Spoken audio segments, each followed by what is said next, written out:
Hello everyone. So today we will start the skeleton system of human being. Skeleton system of human. So we are done with the different type of muscles and the mechanism of functioning of this muscle. How do they function? Then we had seen the skeleton and the function of skeleton, types of skeleton in different animals. Now we will be starting the function. We will starting the structure of the skeleton. So we will discussing different bones particularly present in our body, in our skeleton particularly. Okay. So we know that we have around 209 bones present, 206 bones present in our body. Okay. So let us see. We have got around 206 bones present in the body, and a few cartilages will be also present. So it is grouped into two principal divisions, that is axial and the appendicular skeleton. Axial skeleton and the appendicular skeleton. The axial skeleton consists of mainly three parts. That is the skull. This axial skeleton will be consisting of three parts. Axial skeleton is the one which is basically present in the center. This is called as axial skeleton. While the all other part which is connected to this axial skeleton are called as appendicular skeleton. These limbs are called as appendicular skeleton. So let us see. This axial skeleton will be consisting of again three parts, that is skull and associated bones. Skulls and associated bones, which will be having cranium. Cranium will be having 8 bones. 8 bones will present in cranium. Cranium are those bones which are present in which are responsible for, we can say, protection of brain. Okay, then we have got the second, that is auditory ossicles. Okay, that is around 6 bones are present in the ear part. We have got face, or we can say facial region. In the facial region we have got 14 bones. Okay, and one is the hyoid. This is the hyoid. So all together consist a skull associated bone, which will be 29 in number. So what all bones will be present in we are seeing skeleton. In skeleton we have got axial skeleton and appendicular skeleton. In the axial skeleton we are seeing the three types, that is the skull, vertebral column, and sternum and ribs. Okay. Now that is thoracic cage. The skull consists of around 29 bones, which consist cranium has got 8 bones, auditory ossicles has got 6 bones, facial region has got 14 bones. This is all the facial regions, and the hyoid has got 1 bone. Now the second part is the thoracic cage. A thoracic cage consists of this chest region. Is consisting of chest region, which consists total of 25 bones. Total number of 25 bones, where single sternum, keep in mind the sternum is this bone at the center of this thoracic cavity, to which this ring like structure, that is ribs bone, are attached. Okay, and this will be forming a hollow cage like structure, within which the organs like heart and lungs are present. This is present in the abdominal cavity. Okay, so this thoracic cage consists 25 bones, in which sternum is single bone. This is which is responsible for attachment of all the ribs, and surrounding this sternum and attached to it we have got ribs. These are 24 ribs, means there are 12 pair of ribs. We can say there are 12 pair of ribs. Okay, so if the number of ribs is asked, you can write 24, but if the number of pair of ribs is asked, then you should write 12 pairs. Okay, this is important. So this is the thoracic cage. Now just below this thoracic cage, this is the vertebra.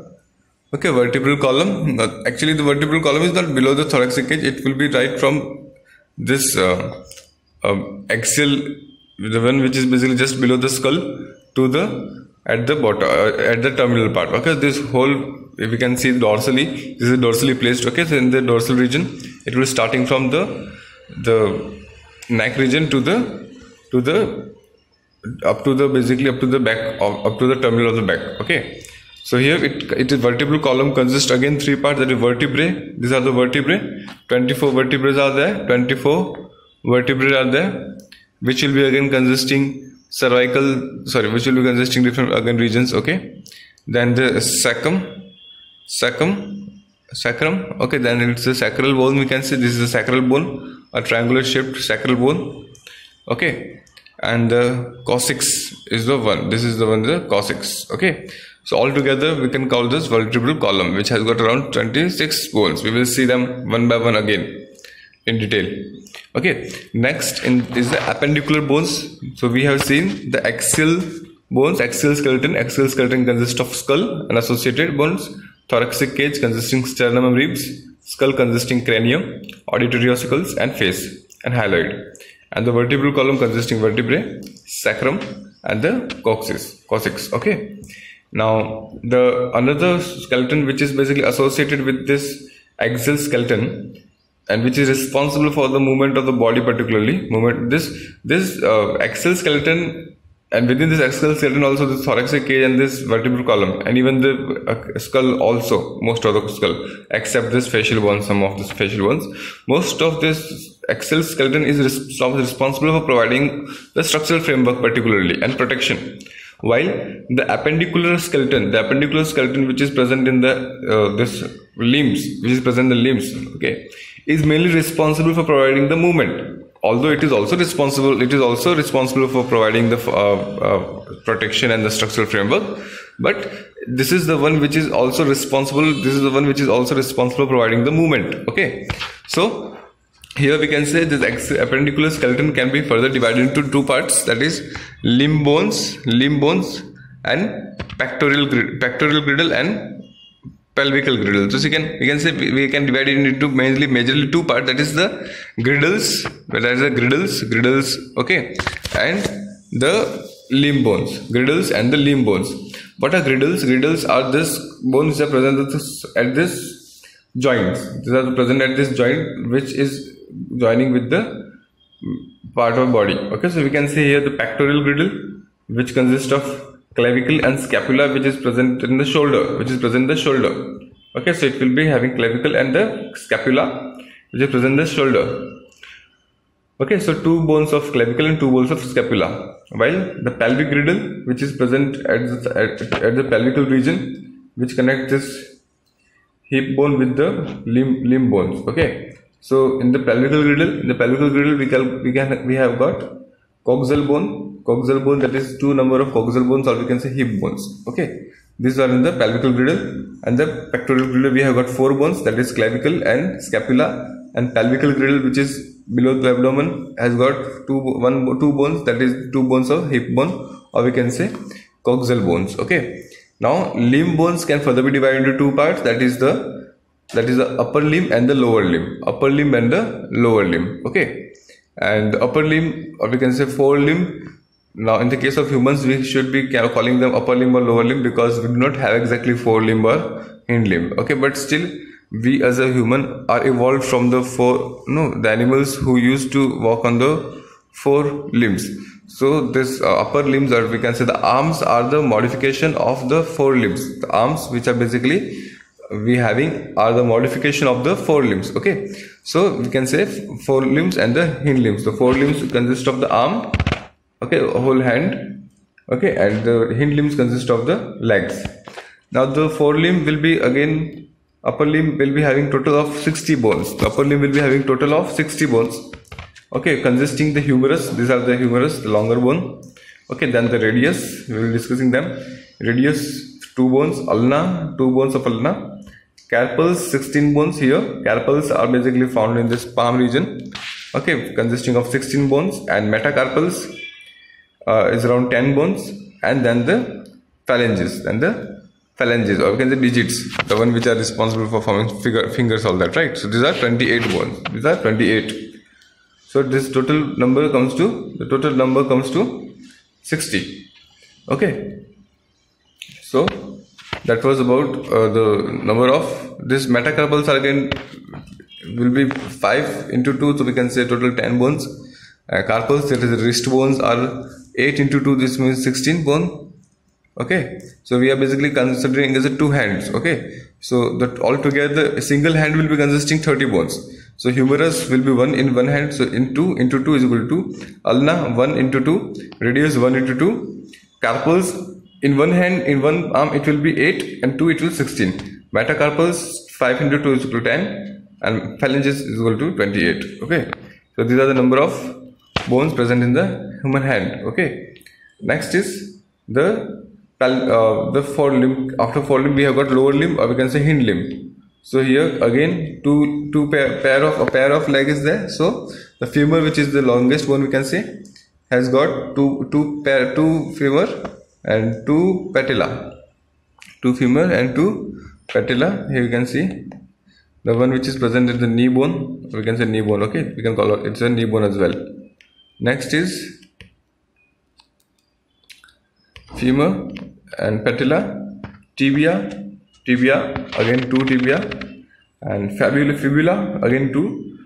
Lower limb will be also consisting 60 bones. So upper limb and lower limb will be consisting, number of the total bones will be same, but within this there will be a sort of difference, mainly in the tarsals and metatarsals. Okay, so tarsals 14, over there this carpals were there, over here we got tarsals. So tarsals over here we have about 14 tarsals instead of 16 carpals. The carpals were 16 over here, the tarsals are 14.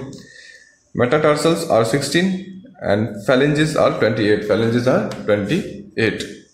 Okay, phalanges are almost same. So metatarsals are 16. Okay. So these are the different types of bone present in a body. So let us see again. Okay, so here we can see the flow diagram, flow chart consisting different types. In human beings, this system is made up of 206 bones. In human beings, the system is totally made up of 206 bones and a few cartilages. Both together will be forming the bones skeleton system. Both together will be forming the skeleton system. That is grouped into two principal divisions, that is the appendicular and axial. Appendicular and axial. The axial skeleton will be consisting of skull, vertebral column, and the thoracic cage. Okay, the skull will be consisting cranium. The number of bones are just written just beside this: cranium, facial region, hyoid, and ear ossicles. While the vertebral column will be consisting cervical, thoracic, lumbar, sacral, and coaxial. We will see that. And thoracic cage will be consisting of the sternum and ribs, 12 pairs of ribs. Okay. Appendicular consists of the girdles and the limb bones. Girdles can be of two types: pectoral and pelvical. Pectoral is basically this in the shoulder, and pelvical is in the coxal bone, that is in the pelvic region.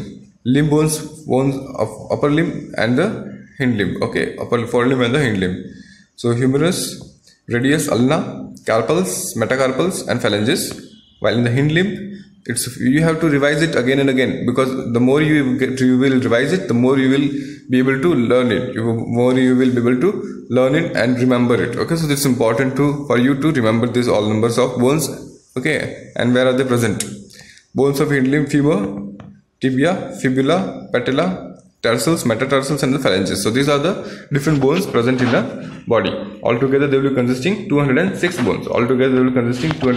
bones. In an adult human being. We are talking about the adult human being.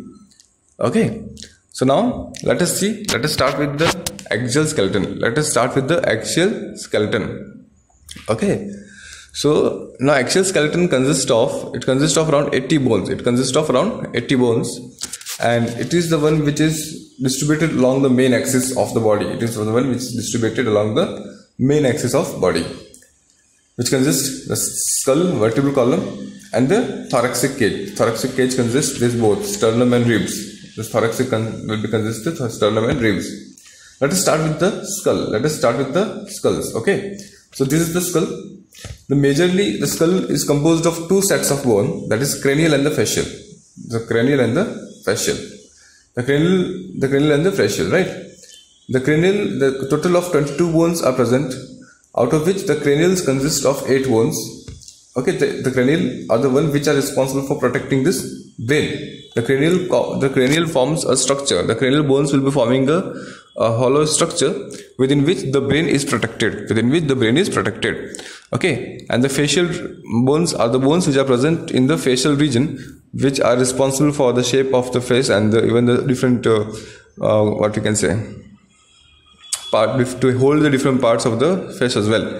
Okay, so let us see The cranial bones are 8 in number, and they are the hard protective outer covering called as cranium for the brain. Okay. Now it will be consisting what all. Now here you can say that is frontal lobe, frontal bone.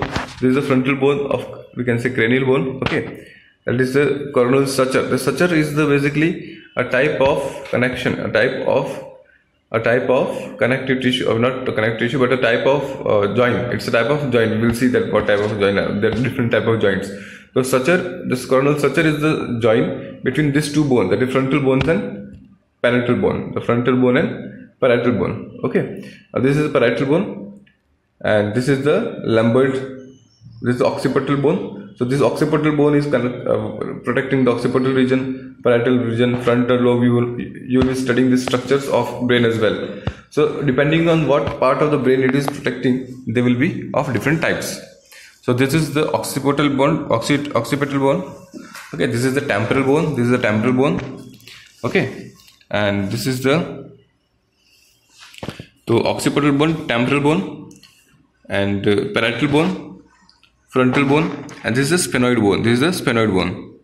Okay, so all together bone. This is the styloid bone. This all together will be responsible for formation of the skull. Will be responsible for formation of skull. Okay, in the facial region, the facial region made up of 14 skeletal muscles. 14 skeletal bones. The facial region will be made up of 14 bones. Okay,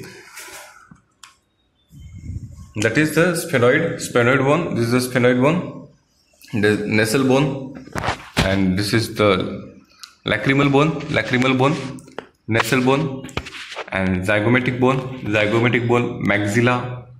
This is the maxilla which is responsible for holding this teeth, and this is the mental protuberance. There is the mandible protuberance over here. This is the one which we call chin. Okay, then the mandible, this is the one which will be having this jaw, styloid bone, and this mastoid processes over here, external acoustic meatus. Okay, so it will be consisting of again 3 bones particularly. So this all together will be forming a facial bones. Okay, now so we see the facial region is made up of 14 skeletal elements which form the front part of the skull. A single U-shaped bone called as hyoid is present at the base of buccal cavity. This is the hyoid bone, you can say here. There will be a single bone, that is a single in nature, okay. It will be hyoid shaped, a U-shaped structure called as hyoid bone. Here you will not be able to observe it exactly, but it will be present over here, just below this buccal cavity. Okay. And it is present at the base of the buccal cavity, and is also included in skull. So note it down. The hyoid bone, which is present in the basal cavity, at the base of the buccal cavity, and which is called as hyoid bone, and it is single in nature, single bone. It's present. Okay, single bone is there, and then it is called as part of a skull. And each middle ear contains 3 bones, that is malleus, insus and steps. It is important, malleus, insus and steps, and these 3 are called as ear ossicles. So each ear will be consisting 3. So both the ear will be consisting 6 number of bones. Okay, that is ear consists of malleus, insus and steps. These are the smallest bones particularly present in the body. So malleus, insus and steps collectively called as ear ossicles. The skull region articulates with the superior region of the vertebral column with the help of 2 occipital condyles, that is dicondylic skull. So we will see that. So it is basically present on the vertebral column with the help of occipital condyles, and hence 2 occipital condyles are there. Occipital condyles is a specific bone present here. Okay, it is present over here, and hence called as dicondylic skull. So we have seen the skull consists of 2 sets of bones of cranial and facial. So every bone will be basically present in a pair.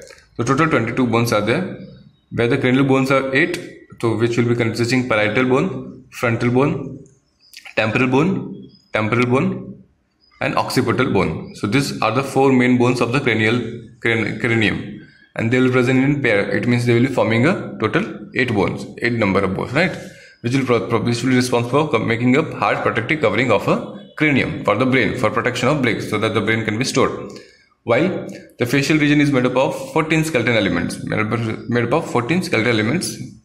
which form the frontal part of the skull, and a single U-shaped bone is also present, which is called as hyoid bone, and this will be present at the base of the buccal cavity. Okay, and the middle ear will be each of the ear will be consisting three bones, that is malleus, incisors, and steps, and collectively they are called ear ossicles. The skull region articulates with the superior region of the vertebral column with the help of two occipital condyles, that is dicondylic skull. Okay, so this was about the structure of skull. Next is the vertebral column.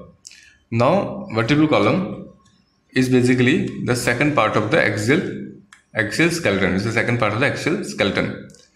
Vertebral column is formed by 26 serially arranged units. These are formed by the 26. Here we can see these are arranged by the 26 serially arranged units called as vertebrae. So you can see these structures which are present horizontally are called as vertebrae, and they present dorsally. This vertebral column is present dorsally, that is towards the back side. Okay, towards the back side. So where it starts from, so it is getting extended from the base of the skull. So here is the base of the skull. So it extends from the base of skull and constitutes the main framework of the trunk. So this is the trunk region. The whole body is called, this part is called as trunk. Okay, so it is the one which is forming a main structural framework of this trunk. This is the one. Vertebral column is the main part which is forming the main structural framework of the trunk. Okay, now each vertebra is the atlas and it articulates with occipital condyles. Okay, so we have seen this the vertebral column is attached to the skull with the help of occipital condyle. Okay, and each vertebra has a central hollow portion. So each vertebra will be hollow from within, which will be hollow from the center, through which the spinal cord will be passing. So this vertebral column will be enclosing the spinal cord. This vertebral column will be enclosing the spinal cord. Now we know what the spinal cord is. Spinal cord is a part of the nervous system. So this will be enclosing the part of nervous system also.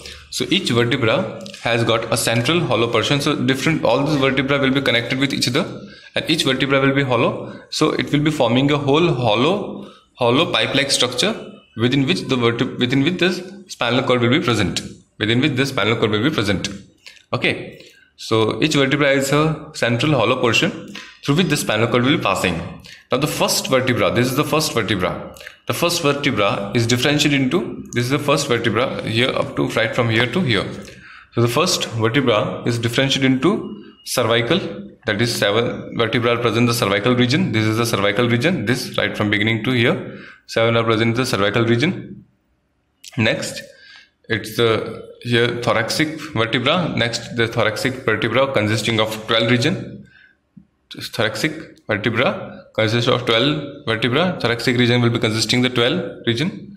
Then the lumbar vertebra consisting of 5 vertebra. Lumbar region will be consisting the 5 vertebra. Okay, and then the sacrum. So we can say sacrum vertebrae and the coccygeal. The coccygeal is the one where the vertebrae are fused. The coccygeal is the one where the vertebrae are fused.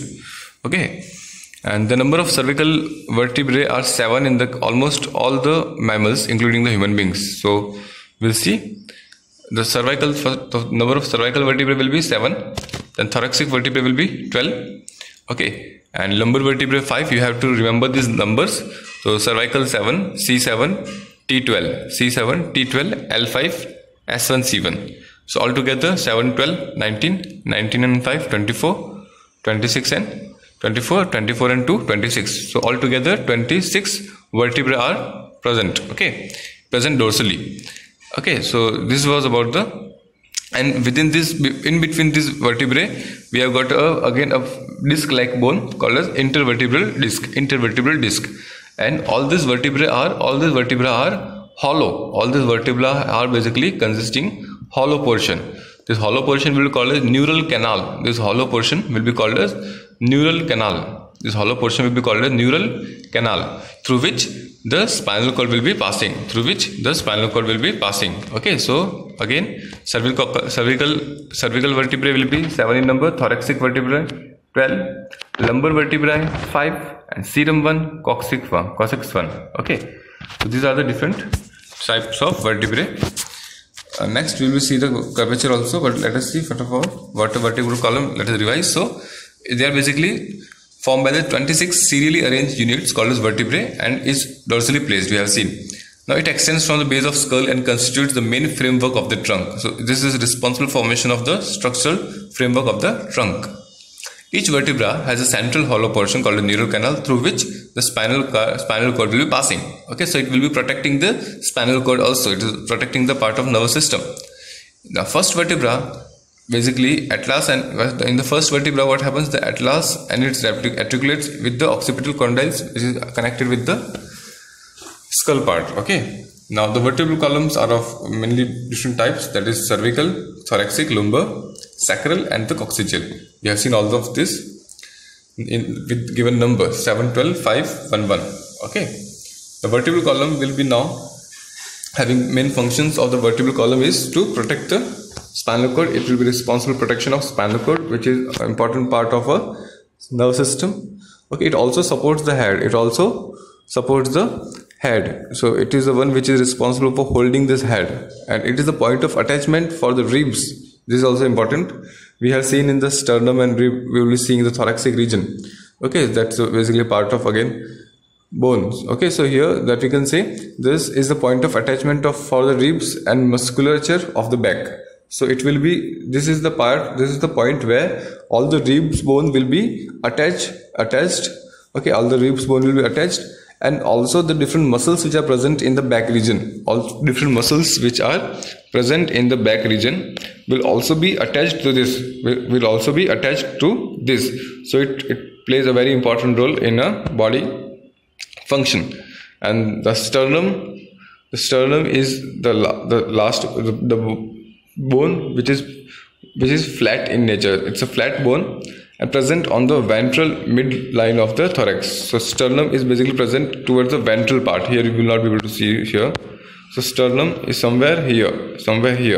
Okay, so it will be responsible for again the point of attachment with the ribs. So ribs will be attaching it two parts, that is vertebral column at the dorsal side and the sternum at the ventral side. So sternum is a flat bone on the ventral part of the thorax, and which will be again in the center of thorax, we can say, or we can say ventral midline of the thorax. Okay, now let us see the curvature of the vertebral column. Now we know that the vertebral column will be showing a slight curves. Okay, so during the fetus development, during the fetal stage, there's only one curvature. This is the curvature. Let us see. You can see this is the one which is forming some curves. So these curves are basically having some functions and they are important. Okay, so this is called as curvature of the vertebral column. Now this curvature of the vertebral column during the fetal stage, there is only a single anteriorly concave curve. So in the case of fetal stage, in the case of fetus, only a single curve was there, which was concavely placed in the thoracal region. So here we can see only single anteriorly concave curve was present in the fetal stage. So during fetal stage, only this curve was present. Okay, but when the person is basically getting adult, so it has got four curves. It will be having four curves, that is cervical, thoracic, lumbar, and sacral. Okay, cervical, thoracic, lumbar, and sacral.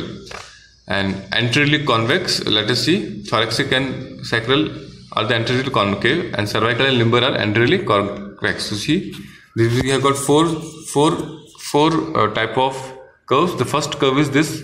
Here you can see this is curved. So we are basically considering the ventral part to decide the type of curve. Okay, so see, suppose this is the curve. Now when we see from the ventral side, it is convex. It is convex. Okay. But when we see from this dorsal side, it will be concave. Getting it? So it depends on from which side we are basically seeing it. Okay. So first is the cervical curve. Cervical curve. So cervical curve. So we have to consider from the ventral side. We have to consider from the ventral side. Okay. So when we see when we see this from the ventral side, so the first curve is the cervical curve. Now cervical curve is, you can see it is convex in nature. It is convex in nature. See, this is how it is forming. It's forming a convex structure. It is protruding outside. Okay. So the cervical curve will be convex anteriorly. It will be anteriorly convex. Okay. Second curve is the thoracic curve. This is the thoracic curve. Okay, this in the thoracic region. Now cervical curve has got 7 cervical vertebrae, and thoracic curve, which is again formed by the 12 thoracic vertebrae we have seen. So it is convex. Instead of convex, it is concave. So first the cervical curve was convex, then the thoracic curve is second curve, that is convex. Instead of it will be concave in nature. It will be concave in nature. Now the third curve is the lumbar curve. Now this is again convex. So two are convex, which is the cervical curve and the lumbar curve are the convex. Cervical consists 7 vertebrae and lumbar curve will be consisting 5 vertebrae. So cervical curve will be convex and the lumbar curve will be convex. Thoracic curve is concave. Okay, and the last one is a sacral curve formed by the sacrum. Okay, so this will be the last curve. It is also concave in nature. So we can see we have got 2 convex curve and 2 concave curves. What are convex curve? Cervical curve and lumbar curve, CL, you can say. The cervical curve and the lumbar curve are basically convex, which will be having 7 vertebrae and the 5 vertebrae respectively. The cervical and the lumbar curve will be convex in nature. Okay, while the thoracic curve and the sacral curve are the one which are basically concave in nature. Okay, and here this is the vertebral column. This is a vertebral column when observed from the lateral side. So it's a lateral view of the vertebral column where cervical vertebra, thoracic vertebra, lumbar vertebra, sternum and coccyx, and these are the intervertebral disc. Okay, so this is the lateral view. Now let us again revise this curvature of vertebral column. In the fetus there is only single anteriorly concave curve. In the case of fetus they will be having only single curve like this. Okay, but in the case of adult we have got 4 curves, which are cervical, thoracic, lumbar and sacral. Cervical and lumbar are anteriorly convex, while the thoracic and sacral are anteriorly concave. Now what are the functions of this concavature? What are the functions of this curvature? So this curvature, due to this curvature, it increases the strength. It increases the strength of the bone. Okay, so as you have seen, it is basically it's a principle that whenever the things are basically curved, so it will be increasing their strength. Okay, so it will be providing the strength to the body. They will be providing the strength because it will be it has to hold this whole head. Okay, and it has to hold it has to make sure that the organism is in perfect posture. Okay, so that is basically increasing its strength. It also helps in maintaining the balance during the upright position. It also maintains the balance of the body during the upright position. Once we are walking or when we are running, then it will be basically responsible for providing the proper balance. Okay, it absorbs the shock during the when we are moving, when we are running, running, walking and doing exercises. What happens? There will be some mechanical shocks can be experienced, but this curvatures will be absorbing it. If it is a straight, it may get basically broken down or something different problem. It may be basically causing injury very frequently.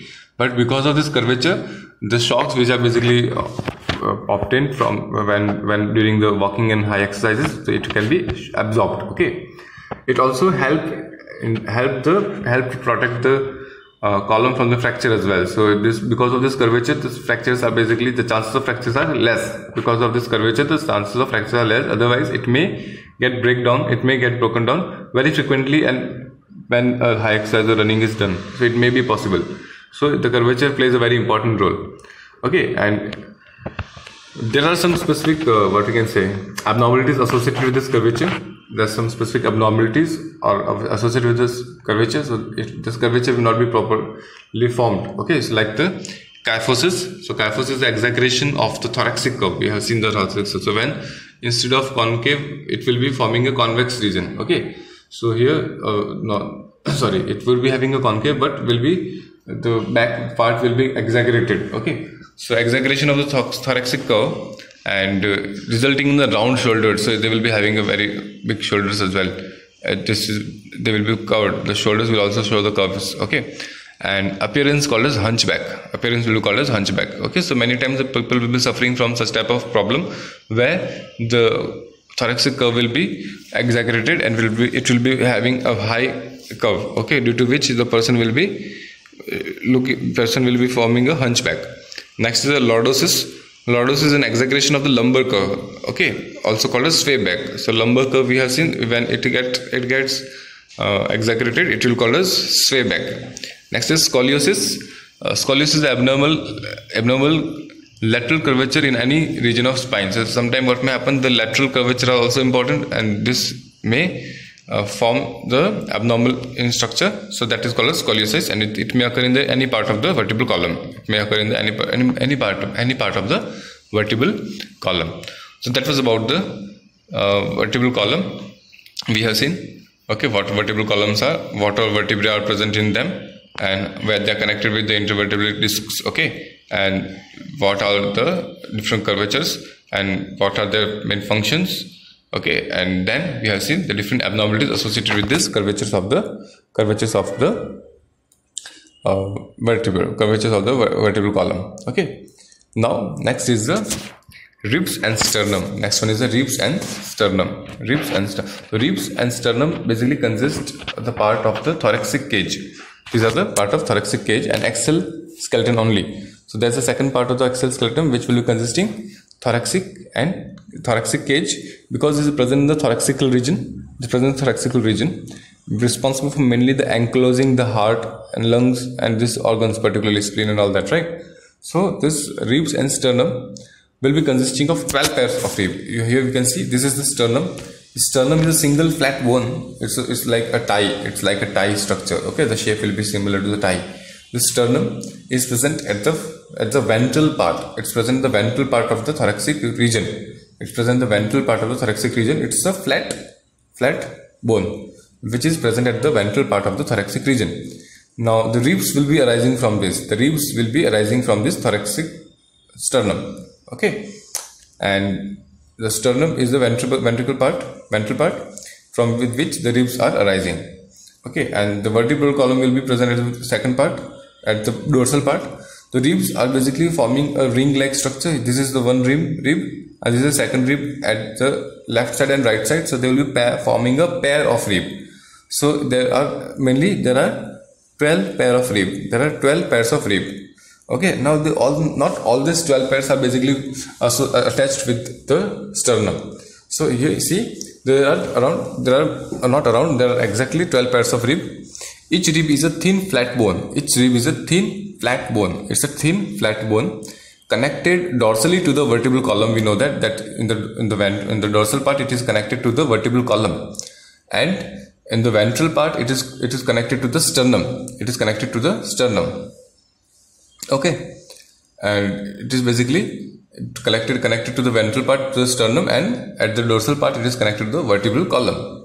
Now the first 7 pair, that is 1, 2, 3, 4, 5, 6, 7. Okay, so the first 7 pairs are called as true ribs. The first 7 pairs are called as true ribs. Okay, they are called as true ribs.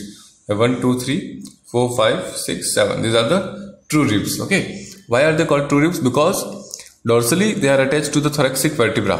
That's okay. And ventrally they are connected to sternum with the help of hyaline cartilage. So here you can see this are connected with this sternum with the help of a hyaline cartilage. We know what hyaline cartilage is, right? So it will be connected with the sternum with the help of hyaline cartilage. And at the dorsal part they will be connected with the thoracic vertebra. Okay, so first 7 are called as true ribs. Okay, dorsally connected to the vertebral column, that is the thoracic vertebra, and ventrally connect to the sternum with the help of hyaline cartilage. The 8th, 9th and 10th pair of ribs. The 8th, 9th and 10th pair of ribs do not articulate directly to the sternum. They do not connect with the sternum directly, but like here you can see 1, 2, 3, 4, 8. This is 8th, 9th and 10th. 8th, 9th and 10th. These three ribs do not directly connect with the sternum, but join the 7th rib. So this is the 7th rib. This is the 7th rib. So here they will be, instead of joining to the sternum directly, what here you can see, right? So this is 1, 2, 3, 4, 5, 6, 7. This is the 7th. This is the 7th rib. Okay, this is 7th rib. So this 1, 2, 3, 4, 5, 6 and 7. These are the two ribs which are attached to the sternum directly.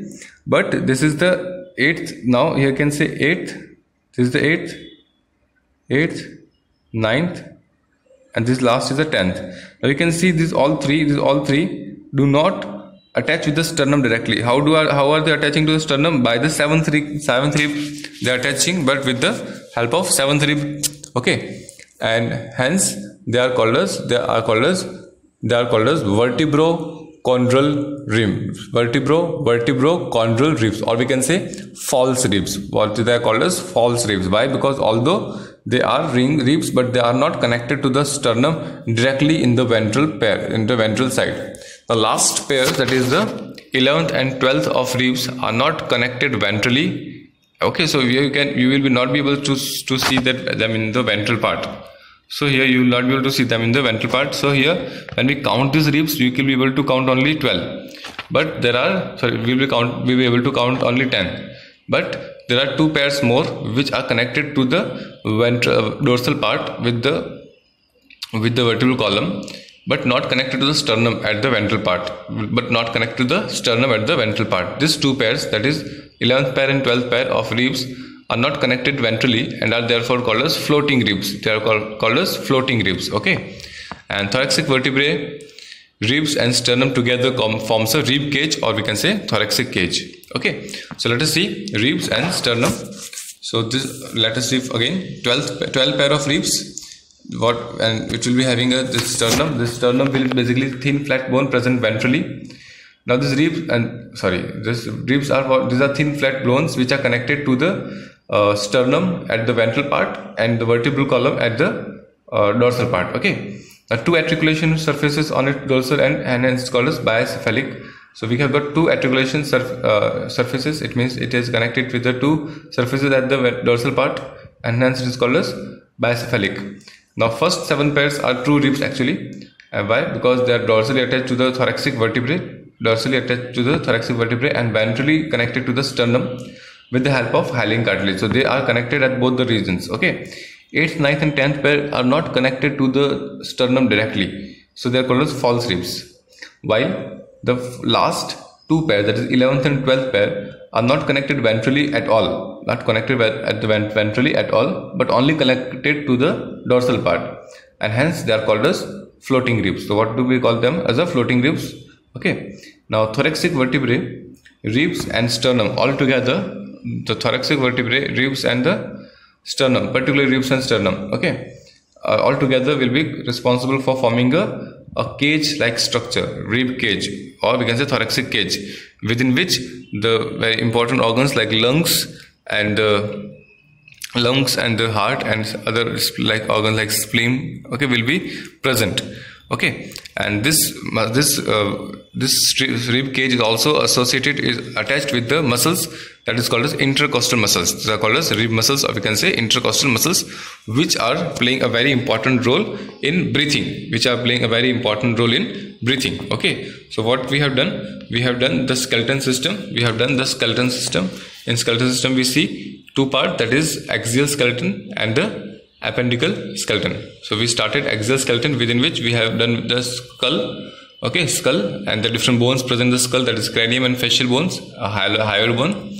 Okay, and then we have seen the vertebral column, where the different vertebrae are present. That is cervical, thoracic, limbar, and sacral and the coccygeal. And next we have seen the curvatures of this vertebral column, okay, and the different abnormalities of these curvatures and the function. And then we have seen the rib cage, that is consisting of sternum, ribs and thoracic vertebra particularly, but thoracic vertebra is a part of vertebral column only. So here the bones we will be considering only the ribs cage, rib bone and the sternum. So they will be having 12 pairs, out of which the first 7 pairs are true and they are attached in both the sides with the hyaline cartilage at the sternum, okay. And 8th, 9th, 10th are basically false ribs because they are not connected to the sternum directly, but they will be getting connected with the 7th pair, okay. And the last 2 pairs, that is 11th and 12th, are called as floating ribs because they are not connected ventrally at all. All together they are forming the structure called as rib cage or thoracic cage, which is responsible for protection of the organs like heart, organs like heart and lungs and spleen. So that's all right now. In the next lecture we will start with the appendicular skeleton. Okay, and that's all. Thank you.